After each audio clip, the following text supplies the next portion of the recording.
students are gone, but you are still here. And we know how you feel because you are done.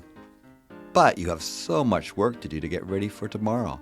Good afternoon, podcast listeners everywhere. Welcome to After the Bell, a Stunt Brothers production. A podcast that gets inside the life of a teacher and provides a wellness guide for being prepared to take on this most challenging of professions. I'm Martin Stuvel. And I'm Roy Hunt. And we share your pain, having taught a combined 70 years. The guarantee of this podcast is to make you laugh, make you think, and give you at least one little nugget that you can use in the classroom. So get out your marking, organize your supplies, or just pour yourself a coffee. I want something stronger. And listen, engage, and interact with After the Bell, a podcast for you, the hard-working, dedicated teacher who wants free lesson plans, free advice, and a free meal. Okay, Roy, but I'm not paying for anything more than McDonald's. Hey, Mr. Hunt. We are at Season 2. Episode 5. Episode 5? That's crazy. Look how professional we are today. We started, clearly, we weren't in mid-conversation. We were just ready to go. No, you were, but I wasn't. I was thinking of something else. Okay, well, you're faking it. Fake it till you make it. Okay, yes. Well done. Well, I was thinking about this morning on our journey and this beautiful weather that we're having. It is Great lovely. Weather. It's lovely, beautiful autumn weather now. We're into autumn, but just warm still. Very warm. And evenings are cool. We were cycling down the road to go for our morning session. Have our management meeting. Yes. And then I got a little distracted. You got a little distracted. Not a good idea. And I was stopped for a stop sign. You went forward, and you almost got hit by a shit wagon. This poopmobile came by. Wow, that was a wake-up call. It was. You know, but I mean, we almost didn't make it to episode. This is episode 35. We almost didn't make it because of the poopmobile or the shit wagon. The shit wagon. Well, the interesting thing is about that is, I mean, we say you almost got hit. I mean, you stopped, and you were definitely, as soon as you saw or smelled that shit wagon. I say shit wagon, the poop wagon. Yes. The septic tank truck, you stopped. This really is. This segment, you'll notice on our chapter notes, is always called STS. Yes. I think you may guess what it stands for now. So the fact that you came close to that truck, I was worried about you. Okay. But in my mind, being hit by a poop truck. I feel there's more here. I'm getting nervous, and Roy. Then my mind wandered a little bit, and I thought, this would be a good time to talk about septic tank slogans. Oh, really? For trucks. Okay. And there's a whole website. So we had our meeting. We discussed a very professional meeting. Yes, very professional. But you had this in your mind the whole time, and you went home and did research on septic tank slogans. I wasn't even listening to you. I was drinking my coffee, and all those times I was laughing, you thought you were funny, but I was just running all these slogans of poop trucks through my head. I was looking at my phone. There's a whole So you weren't website. looking up the stuff connected to these. So what did you find? What amused Mr. Hunt so much? All right, I love this. We're totally off on a tangent, but it's STS, and I just have to hear. So here we go. Okay. This is a slogan you'll see on the side of a truck. Okay. These are real slogans. This is a real slogan. Okay. We're number one in the number two business. Okay. Call the best, flush the rest. Okay. There's more. There's always more. I have a short list of a long number of them. Okay. Professionally doing dirty works. Oh, I kind of like that one. Yeah. Yesterday's meals on wheels. Well, that is brilliant. Yesterday's meals on wheels. That is brilliant. And this one, it connects my classic rock roots and dirty deeds done dirt cheap. Oh, wow. Okay, AC/DC. So before you got off on this tangent, I was going to talk about how maybe I was distracted and I was going to get all professional with our listeners who maybe don't know this is a teaching educational podcast right now. I'm a classic example of being distracted. Before you went down I want to say rabbit hole, but the septic hole, I guess. Right? Septic tank. Yeah, you're in there completely. You are covered. You are covered, my friend. And it is making me think now. See, now I'm going to Christmas vacation, right? And Randy Quaid, going, the shitter's full, right? That's a classic around my household. And anyway, I was going to get all focused on educational topics when I thought of distraction because I had read about being distracted, which is what you just did. Yes. But, teachers have to deal with those decisions all day long. It's not just crossing a path and looking out for the poop truck, right? And in fact, when I was doing my research, it said that teachers have to make 4 decisions every minute on average. That's 1,500 decisions every day. So that's, just so teachers know, we're still thinking about you and not just the poop truck. I don't know where we went with that one. But this whole idea about making decisions. Yes. Lately on the North Shore, we've been having a problem with traffic congestion. It's just we've always, in the last 10 years, it's been a problem and it's not getting better. Right. And all it takes is a traffic accident onto one of the connectors, either to the Second Narrows Bridge or to the Lionsgate Bridge, and we end up with complete gridlock. Yes, absolutely. That all the major routes are blocked, and then there's so much traffic that they go into the lower streets, and it's like a giant octopus. It is. Of everything, just of congestion. Yeah. And so the idea is if you're going to go shopping, your best route to take is by foot. Yeah, or a bike. Or bike, right? And just watch out for the poop trucks. Watch out for the poop truck. Definitely. But for me, it's like that classic game Frogger.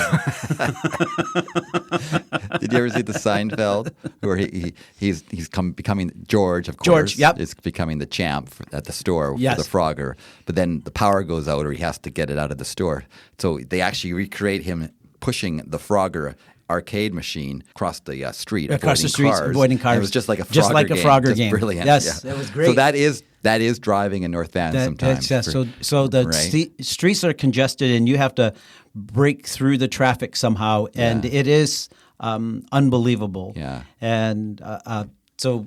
It is a classic game of Frogger. It is. I think Frogger and Tetris are the 2 classic games that, in many ways, especially Tetris, it's a game people still will play on their computer, and there's all kinds of things. Yes, and Tetris is one of those things. I played it a lot. I loved it. Yes, and it's problem solving. It's a puzzle, and there's something I believe that's really addictive about it to the brain. Is just like seeing patterns then visualizing a pattern and putting it together. And I think for a lot of people, especially teachers, there's a sense of order that comes with it. And you can do all kinds of math with it, with turns and flips and those kind of things. Flips, sides, right, rotations. Absolutely. It's all of those things. It's mathematics. It is. It is. Yeah. But I've done the ultimate physical game of Tetris. Really? Yes. Wow. And that's packing my SUV for a family of 4 plus a dog. For a trip or something? For a trip to the Okanagan every summer. Right. Every summer we go. I have a Thule on top of the SUV, and then in the back section, and I look at everything we have, and I go out there and I make Tetris magic. And I have had everything packed and still waiting for people to come out of the house. I've got my coffee at the front of the car. I've got my seat adjusted. I've got everything. I've got my music all lined up. You're all set. And someone comes out with 2 more bags. No! And you have to take things out. And you have to take it out new and Tetris flip block it back in. down. Right? And it's kind of like when I went across Canada for 3 months and we had a Westphalia. And I call it the bin method, right? The Stubble bin method. Yes. It's just the way it all fit. Right. It was so impressive. But it would be that one thing that would just set it off. Oh, dear. How do we? Okay, how do we take do it that? out, right? And when I think of that Tetris, I think of, things in the classroom, desks That and is tables true. and chairs. In some ways, I don't know, making your class design of how you sit the kids, that's a bit of a Tetris game. It's an right? ultimate making it Tetris work, game. Right? How do you decide who needs to be where? Do you have to change it for certain groups? Within the space that you have, that is often challenging because we want to meet the needs of the kids. So how do we do that in a way that's not just a bunch of rows, right? Yes. And Well, especially groupings and that kind of thing. That is it. You're right. I can visualize that as a Tetris game. Yes. I think we have I think the this could be. subject I for think this this could be our episode. theme. In fact, I got a name for it. Okay. Right. Hearing the Tetris, hearing where we went off on a tangent, but I think we call it desk Tetris. Desk Tetris, the art of classroom arrangement. I How like does that it. sound? I There we like go. it. There's our theme for today. Today. So we have our goal, our theme, and we Okay, may I have have, our I have nugget. to interrupt you for a second there. Oh yeah. Okay, I have to add this. You got more. I've got more. Oh, I he got did- more. He did more Right? research. Wait, So- what is this? In the mining industry, Yes. a long time ago, they had someone Oh, you're going back to the poop stuff. going up okay. to the poop stuff. They had someone who would go, and their job would be to bring the honey wagon, the honey wagon to the miners. I remember seeing that when you go to Britannia Mines, right? That was their job. So Oh, I that's imagine horrible. this is where it all started from. There was a person who was driving the honey wagon and was saying, like, "Oh, there's got to be a better way. I need to make more money. How can I make money from driving a honey wagon in the mine?" Later on, became the CEO of Waste Management, right? It's got to get other people to drive the honey wagon and make money from them. Okay. Let's move on. Let's go to the nugget now. And we're going to kind of, in the nugget, we will talk about Tetris and arranging your class and how Yes. the challenge of that can be overcome. Okay.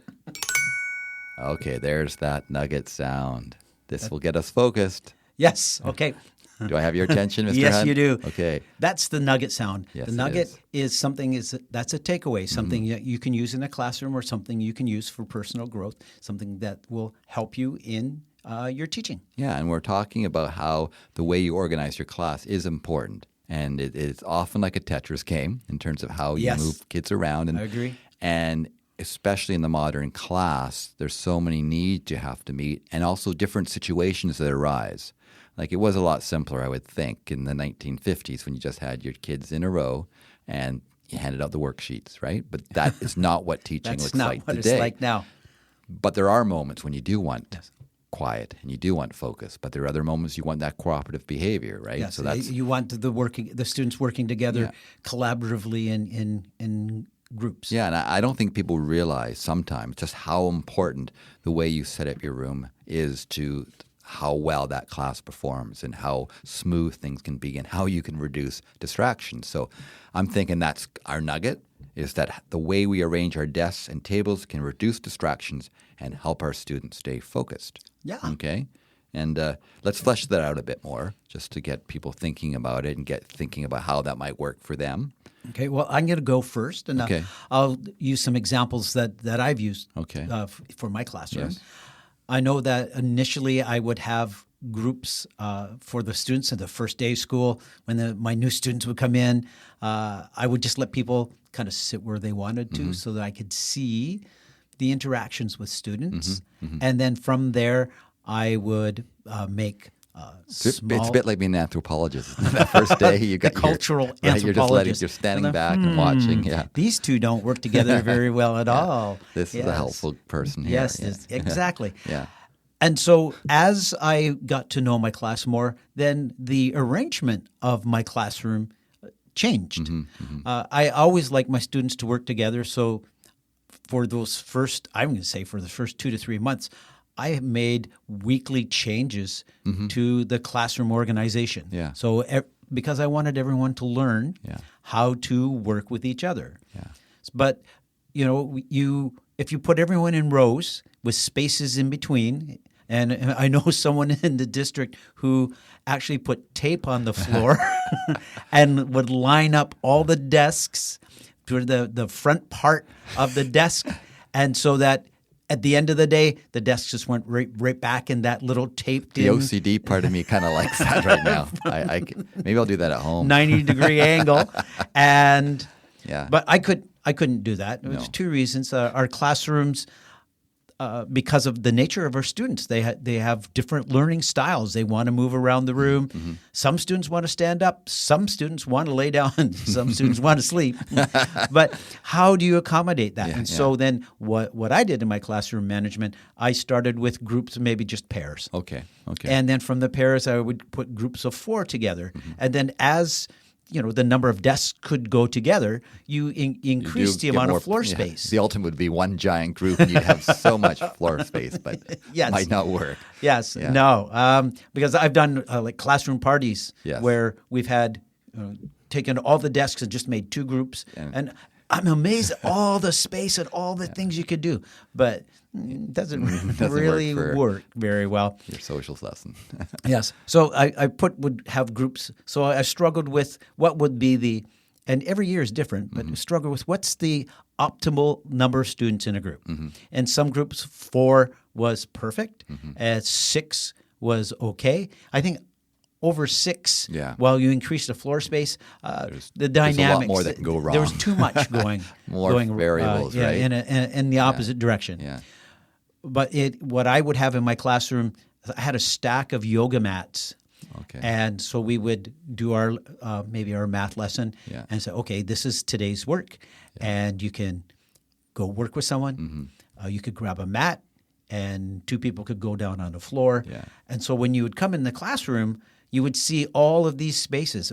I even had students. I didn't have a stand-up desk, but I had students. We had this great windowsill. Okay. Where you could Yes. stand up, Yeah. and it was wide. It was just like I had having many students that it was used that, having yes. a desk. That windowsill was so wide, and you would have students just work there, Yeah. and that accommodated so many different Yeah. learning styles. And what's wrong with that, right? Like, Exactly. Some people might go, well, that's not the way, right? Why is that not the way? Is it distracting? No, it's probably less distracting because they're focused. But you have to train or help to upload the Yeah. expectations for those situations, because a lot of students aren't used to saying, "What? I can get a mat and lay on Yeah. the floor?" Yeah. I say, yes, but you have to do some work. Right, yeah.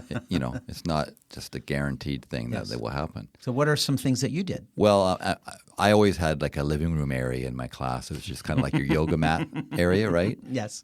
Couches or sometimes just pillows and nice carpet and lamps. And it was certainly a place to go read and quietly work. And I would always change up who could go there because a class of 25, 30, they'd all be there, right?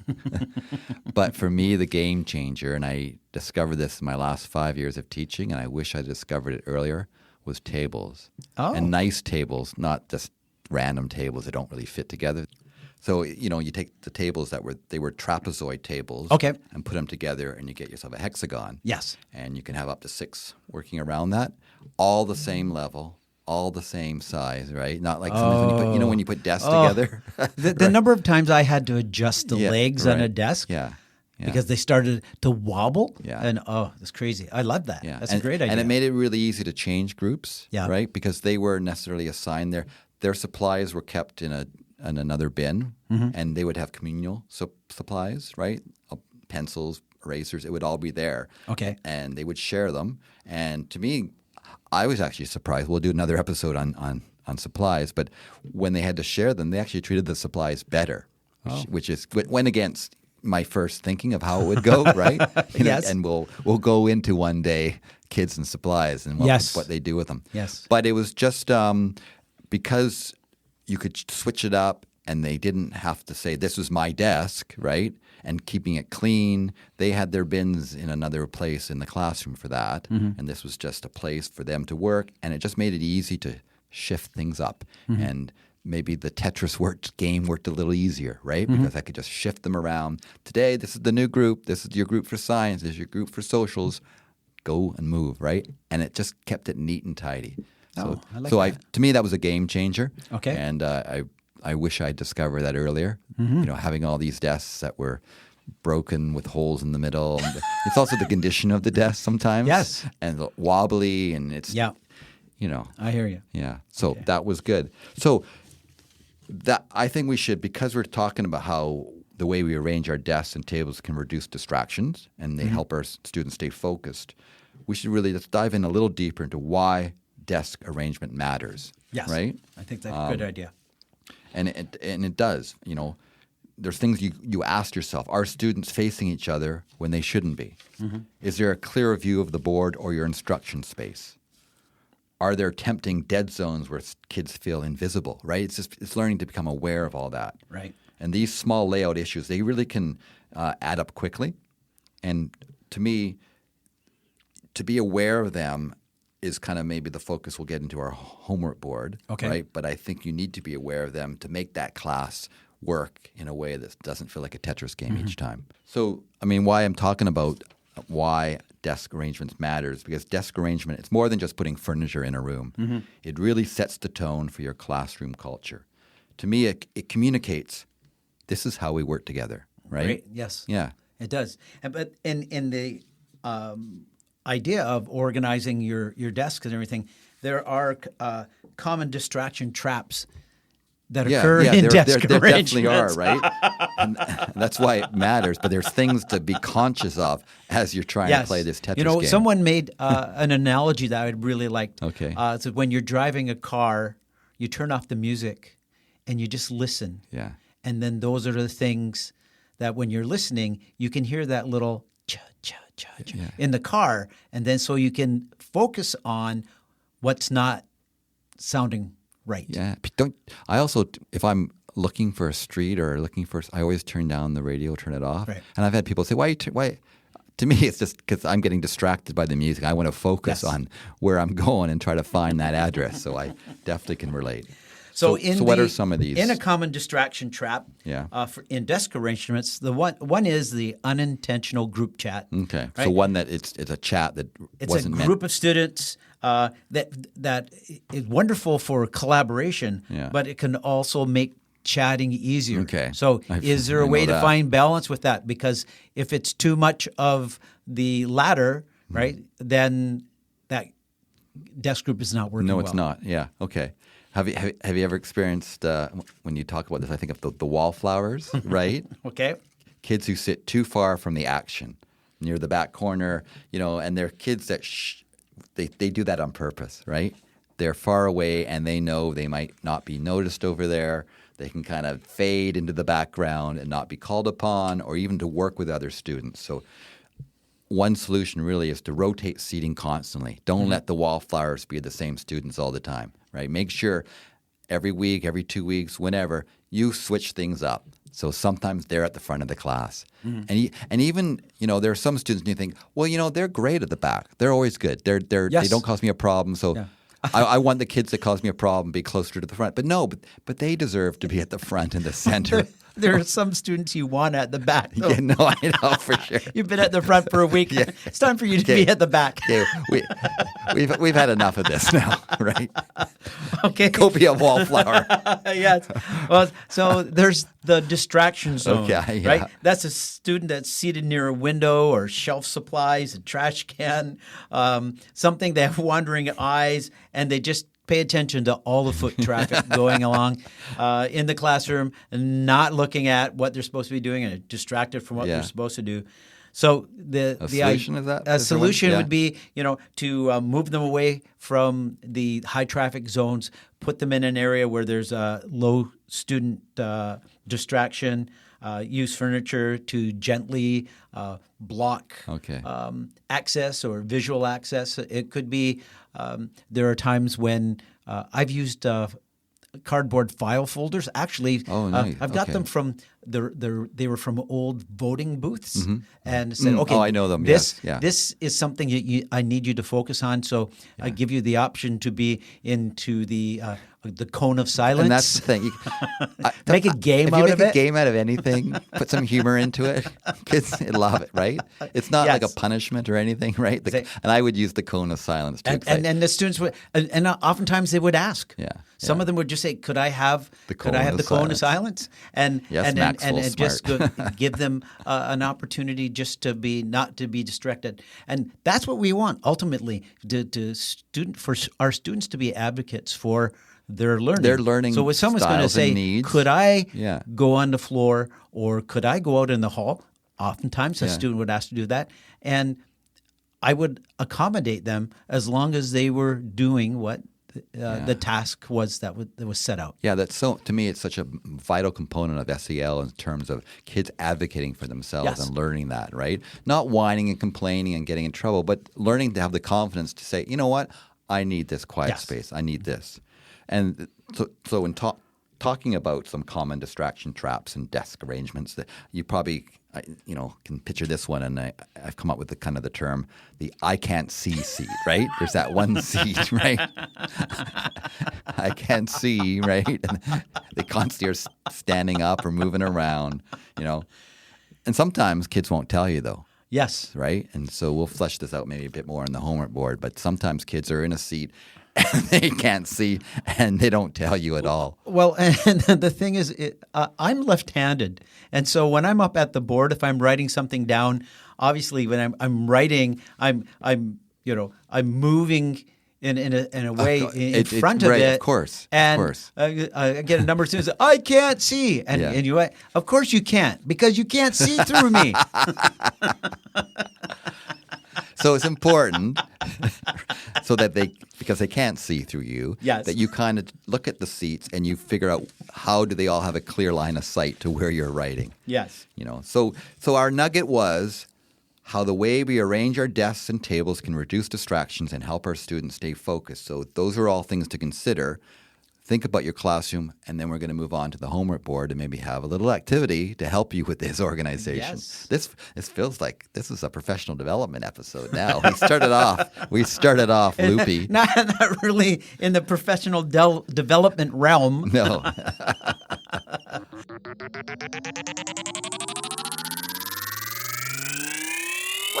What's that sound?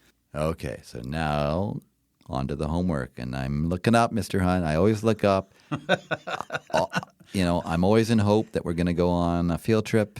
I'm going to get on my bike and cycle somewhere and avoid We're going to have a field trip. And I feel some field trips coming up soon. Okay, good. This homework, not a big chunk of homework. You don't have to write anything down. I think we're being punished for being just too loose at the beginning. Okay. For sounding like grade 4 is talking about poop. Now we're getting all Yes, serious. I know. So serious. Wow. Okay. Anyways, So in the homework board, yeah, okay. what we want to talk about, why does classroom arrangement matter? Right. And really, a good classroom arranged, it's motivating, it's inclusive. It is. It helps students to feel comfortable Yes. and valued. Yes. And really, what we're looking for is the ability for our students to learn and collaborate, and a good organization in a classroom. That's what enhances that collaboration, and that's what and helps with that learning is just a good organization. Yeah, and I know some teachers that they on the day one that's their organization and they keep it, right? Yes. I change it up a lot, probably too often, right? But I'm constantly thinking, oh, I've discovered the perfect way. This is it.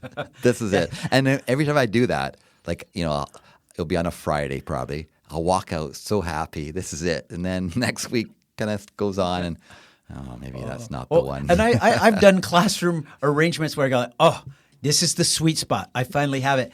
And because what I would do is I would have my classroom meeting on a Monday. Yes. Yeah. And then so we push all the desks out of the way, Yeah. and we'd be in a circle. We'd have a really good meeting, and then I would actually have a classroom arrangement behind the screen. Oh, okay. Right behind the screen at the front of the board, and I'd pop it up. And I said, okay, there's where everybody goes. And I go like, oh, not again, or why me, or why can't I be with? And I said, that's it. That's it. That's what you have. Yeah. And so I would do that, and so then it would take like after recess. Yeah. The desks would be all together in that new configuration Right. before recess. Right. And then we would get back, and by lunchtime I go, what was I thinking? What have I On done? paper, I thought this was brilliant. And I go like, okay, I got to sweat this out until Monday. That's the key. You got to keep changing. And there are many different styles, right? Like at the end of the day, I talked about how for me, tables was a game changer. But I know people. I think when I had tables. And then the person who took over my room when I retired said, I'm not doing tables. Tables gone, all desks, right? So it does not necessarily work for someone else what works for you. But there are some different styles. Like some people do have modified rows, which they keep students facing forward. It's great for tests, instruction-heavy days. It's easy to monitor behavior and engagement. So some people have that, but for me, that works for some things, but not for a lot of the cooperative kind of work I do. But that is certainly – there's nothing wrong with that. If that's working and you feel comfortable and you can move around your class, modified rows are fine. Okay. Paired seating. It allows for partner work without large group distraction. Mm-hmm. It's ideal for classes with lots of peer interaction, but some behavioral challenges. Okay. And horseshoe or U-shape is certainly something you probably think about when we do our class chats, morning chats. That's why you would probably move the desks around. So I have certain situations where I wouldn't want that all day for everything, but to create that horseshoe shape, that auditorium kind of feeling where you can really conduct a meeting, that to me helped with tables too. I could instantly create that and I have it all set up Monday morning and then we would push things all back. So that's certainly a very useful class organization. Flexible grouping zones, combined rows, pods, solo desks based on student needs, gives autonomy and choice without sacrificing structure. I've had a variety of things set up exactly like that. Yeah. Some students who could work well in groups. In fact, sometimes when we had a split class where I would, because I would teach grade 4 or 5, sometimes my grade 5s were better to work, especially in groups. In the grade 4s, they weren't there yet because they needed to learn to work in a group and with pairs. So I would have different configurations in my classroom because of a split grade. I think that's the ideal, a flexible grouping zone and different things. However, we all know it's a challenge in today's classroom and the size of the room. And we'll talk a bit more about that in detention hall, but I think that the ideal classroom, as it will say later, is much larger. So then you can do this kind of thing. It's harder to do to have all these different configurations. From what I've read, there's some ideas that really do help people kind of make arrangements an art form, right? Make it easier, right? You've mentioned a friend who had done the tape on the floor, and that was kind of for me.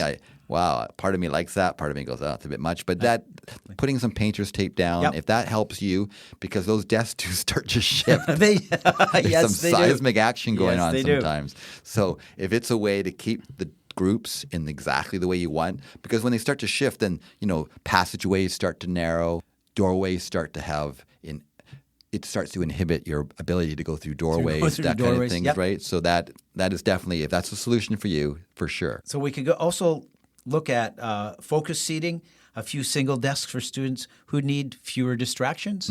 And sometimes, depending on the activity, those students could be spread out specifically for an activity where you want them to focus because they have difficulties doing that. And then push them back together, right? And I think the key is change it up. Every few weeks, it just brings an energy to the room, even if kids are, who am I with now? But if they get used to, you change things up in this class, then that's the culture of the class you've created, and I think that's just fine. So feel free to change it up. Yes, and one of the things that really can help in that changing it up is talk to your students. Absolutely. Right? I've had students say, come up to me and say, Mr. Hunt, could we have a different classroom arrangement? And I throw it back at them and say, you come up with a different classroom arrangement, draw it out. Yes. How would you like the desk put? And then bring it to me. Yeah. And I love to do this towards the end of the school year where I keep some of these plans that the students have given me. And because it's, we're getting close to the end of the school year, I'm okay with they're used to working with each other, right? Yeah. And I'm okay with trying something creative. And there's some sense of pride that students have when they say, this is my arrangement. You have to have ownership, right? When you have ownership, kids do buy into things. So make sure you consider that. So homework board, we just wanted you to review that there's many ways to set up your class. Maybe try a new one, whatever you do, as long as you're happy with it and it works for you. But the key thing is to try the different parts of the room. Sit in different parts of the room, right? Yeah. Sit at the back. Sit at the front. Sit. I would go all the way around the room. How can I see the board? Yes. The activities that we're doing in the classroom. Where is the board for when the students have to sign up for the washroom? Where people are in that. Put some good music on. What was the AC/DC song you mentioned earlier? Dirty Deeds Done Dirt There you Cheap. go. And then put that on and sit in different seats and make it a party. And now we are on to the detention hall. Are we going to have a sound for that? I don't know. I'm bringing them back. That was always a bit of an air raid siren. There's a siren to that. Yes.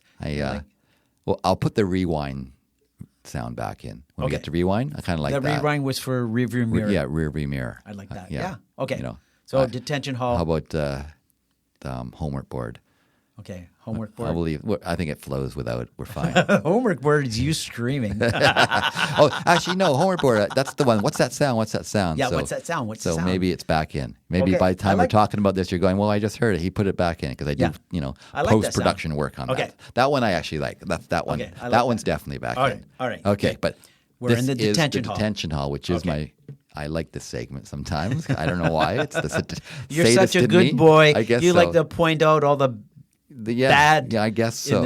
In the world. So. Well, it's good to. That's how we get better. That's how we get better, my friend. All right, we have to look at those things. Great. So detention hall. I think we should talk about the fact that many of these classrooms that we try to talk about in terms of making it work for the modern class, they were designed for a class from the 50s. Right. Right.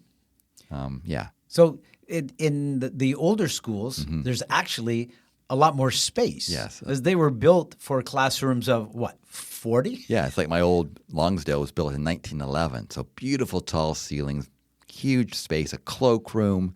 It was just ideal. Nice. And yes, they were designed for 40. So when you have 25, 30, you obviously have more space. You have more space. However, those 40 in 1950 were all in rows. So you actually didn't need the space as much as we do now. So you go to the new builds now, and what are they? They're much smaller because they say, classes are smaller. Yes, they are.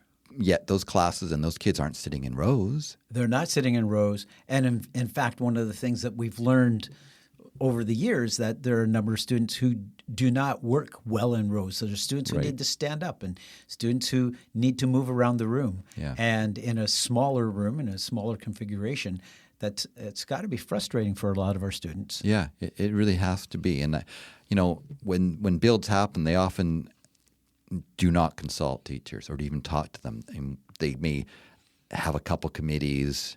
They don't really follow what the teachers say. It's more about the design of other things. And I know we've always tried to get it into our collective agreement, actually, that we would be part of the consultation and the construction before the building's actually built, right? Afterwards, it's too late. And so often it happens that it's built and then they go, oh, well, we should have talked to a primary I wish teacher. You would have said something earlier. Right? Well, we tried. School, right? There was a school in the district that the water fountains were all at the primary level. Yes. Well, they didn't have the grade 7s. Yes. In that same school, the coat hooks were actually the height for students who were about 6 or 7 years old. Yeah. And in the same rooms where there are, 11, 12-year-olds. Right. And so those 11, 12-year-olds are bending down for a coat hook that should be up at their height. So I think teachers should be part of the design process. Yes. We're obviously not architects. We're not builders, but we're practical. We know what works. Yes. And they should be included at that stage because we know how to make a classroom for today's student and today's needs. Yes. And to me, it's kind of like when we talked about in homework board that you should, at the end of the day, sit into the different groups sittings, right? Sit there, feel what it's like to be a student in the class. Well, that's why I think when schools are built, they should know what it's like to be a teacher in that school, right? That's right. Consult with teachers. And that, to me, would make it work. So into the detention halls, putting in the idea that classrooms have changed, but rooms are actually smaller, right? And that's not really helping us meet the needs of the students. Well, I think it's